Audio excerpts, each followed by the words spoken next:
Right, in Chapter 4, we're going to introduce work. When we say work in physics class, it's going to mean something very specific. It's going to be energy added or removed to an object by a force while it is moving. I suppose you could also have energy added to a grouping of objects. And when we talk about groupings of objects in physics, we often call them a system of objects. So if you hear your textbook referencing a system, it's just a grouping. All right, but work is going to be the energy added or removed because of a force. And in order for a force to be adding or removing energy, the object also has to be moving. Right? So that's the definition of work. For the equation, let's introduce it this way. The work is going to be equal to the amount of force times the amount of distance. Now your textbook starts talking about parallel distances and perpendicular, and let's just, for our class, focus on times when the force is in the direction of the motion, or possibly even kind of opposite the direction of motion, not working at funny angles. So this equation is a simplified version for when the force is parallel to the motion, but we could also say anti-parallel or opposite.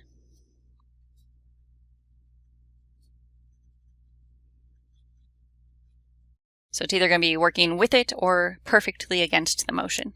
And then let's also add in a plus or minus for you to have to think about it every time whether or not you want to choose the plus or the minus. If an object is going to be gaining energy from the force, choose positive. That object is gaining energy, so it's going to have positive work. If the object is losing energy, like being slowed down because of a force, then choose negative, make the work negative. Right? It's losing energy, it has negative work being done to it. This isn't exactly how we would teach this topic in a different level of physics, but this is for simple cases, and let's just stick with simple right now. So the SI unit of work and energy is going to be called the joule. So if the unit of work is joules, how is that going to be related to the units of force and the units of distance? Well, if we're going to plug in meters for distance and newtons for force, then our work would turn out to be a newton meter. So basically what we're going to do is just kind of bundle this up and give it a new name. 1 newton meter can now be called just 1 joule. So if you see a newton meter, you could erase it and then put in a J for joule. And remember that a newton was also equal to a kilogram meter per second squared. So if I plug that in there, I can also write it this way. 1 newton meter would also be equal to a kilogram meter squared per second squared. So if you plug in your force in newtons and you plug in your distance in meters, your work will automatically come out in units of joules.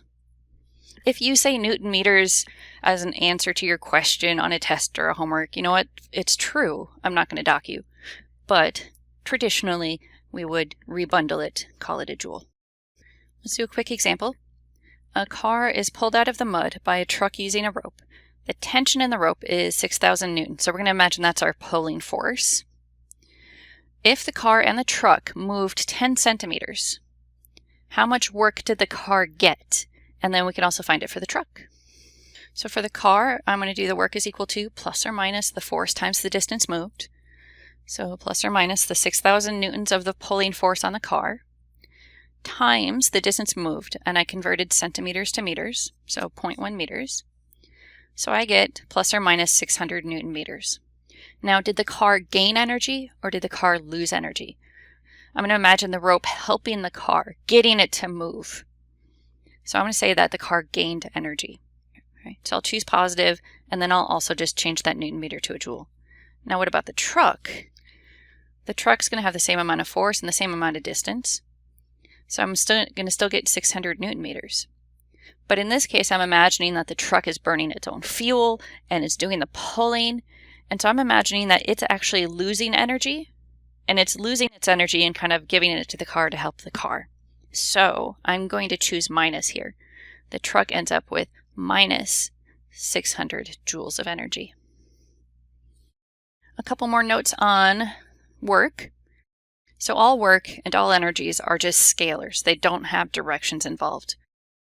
And also, but because our definition of work specifically mentions that the object has to be moving, and our equation specifically references the amount of distance it had to move.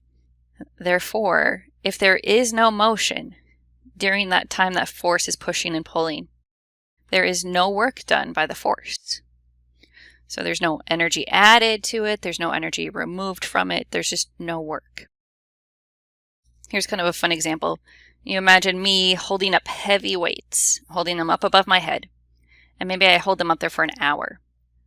According to the physics definition of work, the work that I did on those weights was 0.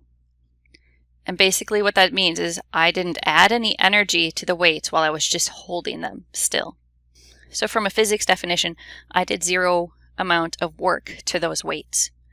But like from the English definition of the word work, like where you can be tired after doing something, I would still be tired from holding up those weights. So one way that we can find the amount of work done would be to do the force times the distance, but there is another way that we can find it. And so depending on the situation, you have to choose which way you want to use.